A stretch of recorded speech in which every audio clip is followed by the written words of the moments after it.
तो ये सामने देखिए, सामने कोई इंसान खड़ा है ना, उसको वैसे तो मैं छत पे guys welcome to Kunal vlogs. वैसे तो सुबह दूध कड़वा के गया नहा लिया था और नहाने के बाद अपने आराम से लेटा पड़ो, क्योंकि बाहर तो लुई फट रही है। अभी वह कमेंट सेक्शन जरूर बता के जाना लुई का मतलब क्या होता है ना। वैसे तो जहरी और स्वीटी थोड़ी देर पहले इधर ही लोटी पड़ी थी, क्योंकि मैंने कूलर पंखा चला रखे थे ना, तब ना इधर ही लोटी पड़ी थी अपने आराम से। और तो ऐसे बाहर चली गई, अब सेल हो गई ना, और अब भी बाहर चलते चलो। जहरी स्वीटी को परेशान करती रहती है, स्वीटी जैसी परेशान हो जाएगी वैसे अंदर भाग जाएगी। अभी ना तो अंदर जाकर लौट जाएगी। वैसे तो थोड़ी देर पहले स्वीटी अंदर ही लौट रही थी, क्योंकि मैंने कूलर पंखा चला रखा था ना, तो दोनों माँ बेटे अंदर लौट रही थी। और तो ऐसे बाहर आ गए, जैसे मैं बाहर आ गया, वैसे तो बाहर गर्म हवा चल रही है, ये थोड़ी देर बाद अंदर जाकर लौट जाएगी। जैसे ही मैं चल जाऊंगा ना, वैसे अंदर जाकर लौट जाएगी। अभी तो अपने आराम से देखो, दोनों मस्ती कर रही है, वो उसका मुंह चाट रही है, दूसरी उसका मुंह चाट रही है। और जैसे स्वीटी छो नहीं हुई, जैसे छो जाएगी ना वैसे भाग जाएगी, देखो वो चलती। अभी अपने आराम से ऐसी मस्ती करती रहती है ना। अब चलते चलो। वैसे तो सेलक्स हो गए, नहीं तो सुबह से तो गर्म हवा भी लग रही थी, ऊपर से गर्मी भी लग रही थी, इसलिए अंदर ही लोटे पड़े हुए। वैसे तो पापा जई ले आए, जई हुई घेर दी भैंसों के। फिर थोड़ी देर बाद पापा ने आर कर देंगे, सफाई लगवा दे, फिर गला दूध काटने चलेंगे, है ना। अब से फिर बाद में मिलते हैं। A few moments later. तो चेंज कर लेते, जल्दी से चलते दूध काटने, क्योंकि बाहर गिरा के खड़े हैं, और कल की तरह लेट हो जाएंगे तो क्या फायदा है ना। पहले जल्दी दूध काट जाते हैं, फिर आज दूध काटने के बाद मिलते हैं ना। पहले वैसे तो स्वीटी जाएगी, दोनों देखो सोई पड़ी है इधर अपने आराम से। इधर दोनों माँ बेटे अपने आराम से सोई पड़ी है। मैंने कहा था ना थोड़ी देर बाद अंदर आके लौट जाएगी, तो अपने आराम से अंदर आके लौट गई। इधर पंखा चल रहा है, अपने आराम से लौटी पड़ी, क्योंकि बाहर तो गर्मी हो रही है, कोई फायदा नहीं है बाहर जाने का, है ना। तो अपने आराम से दोनों सोई पड़ी, इधर स्वीटी सोई पड़ी, इधर जैरी सो रही है, देखो।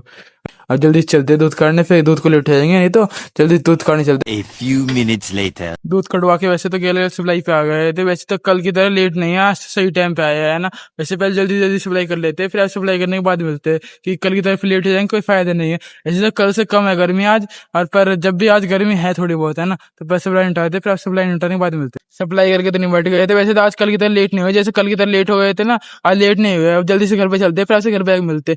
वैसे थोड़ी बहुत प्रॉब्लम सी चल रही है, जैसी प्रॉब्लम ठीक हो जाएगी तो फिर सही ब्लॉग आ लगेगी, जैसे पहले ब्लॉग आ रहे थे, है ना। तो जल्दी से घर पे चलते, फिर आपसे घर पे मिलते हैं। पहले चलते घर पे, सप्लाई करके तो आ गए थे। वैसे तो कल से जल्दी आ गए, कल तो ज्यादा ही लेट हो गए थे, आज जल्दी आ गए। वैसे तो आज गर्मी भी कम है कल के मुकाबले, कल तो ज्यादा ही गर्मी थी, है ना। और एक बार डेयरी में चलते हैं, डेयरी में जाके मिलते, चलो। तो सारी भैंसें निहार खाए बैठी है, सारी गाय भी। ऐसे तो पापा ने भी थोड़ी देर पहले सफाई मारी थी, एक बार तो जब मार दी थी जब निहार हुआ करा था, और फिर जगह ले नहा दी थी। और एक बार अब मारी थी सफाई, क्योंकि सफाई सी रहती है ना, तो सुबह को ज्यादा गंदा नहीं होता। वैसे तो एक गाय भी खड़ी हुई, तो थोड़ी देर बैठ जाएगी। वैसे थोड़ी देर पहले बैठी हुई थी, जैसे ही मैं आ गया वैसे खड़ी हो गई, है ना।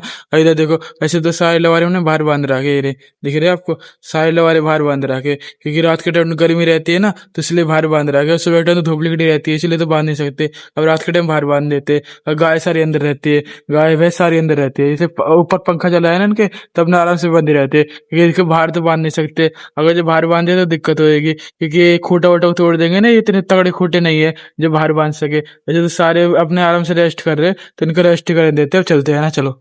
वैसे तो मैं छत पे आया था जैरी को घुमाने, क्योंकि अभी घुमा लूंगा फिर रात को जैरी दिक्कत नहीं करेगी, नहीं तो रात को भूसती रहती है, रोती रहती है, ना ही खुश होती है ना ही कम खुश होती रहती है। क्योंकि रात को हम जैरी को बांध देते हैं ना, कि घर पे मेहमान आए हुए हैं, तो अपने आराम से बंदी रहती है, नहीं तो उन पर अटैक कर देती है ना। तो वैसे तो स्वीटी कुछ नहीं करती, स्वीटी तो जानती है उनको, है ना। वैसे तो जैरी घुमा लेते, फिर आज घुमाने के बाद बात करिए। वैसे तो घूम लिए, घूम के अपने आराम से नीचे जाके बैठेगी। वैसे तो नीचे कोई चलती है ना, क्यों तो वैसे सामने देख रही है, सामने कोई इंसान खड़ा है ना, उसको देख रही है, उससे घुसेगी। अब देखो चलती नीचे अपने आराम से, अब तो नीचे जाके लौटेगी, है ना। चलो पहले इसको बांध देता, फिर आपसे बांधने के बाद मिलता हूँ। जैरी को तो घुमा लाया था, घुमा के नीचे बांध दिया अपने आराम से। वैसे स्वीटी इतना दिक्कत नहीं करती जितना जैरी दिक्कत करती है। स्वीटी तो अपने जब एक बार आ जाता है ना, कोई जब अटैक नहीं करती, या तो गेट पे रहता है, कोई बाहर जा रहा होता है, जब उस पर अटैक करती है। ऐसे तब अपने आराम से लौट गई जैरी भी और स्वीटी भी। तो गाइस इसी व्लॉग को यही पेंट करते हैं। Thanks for watching. जैरी जब जान जाती है, फिर जब भी अटैक करती है उसके ऊपर।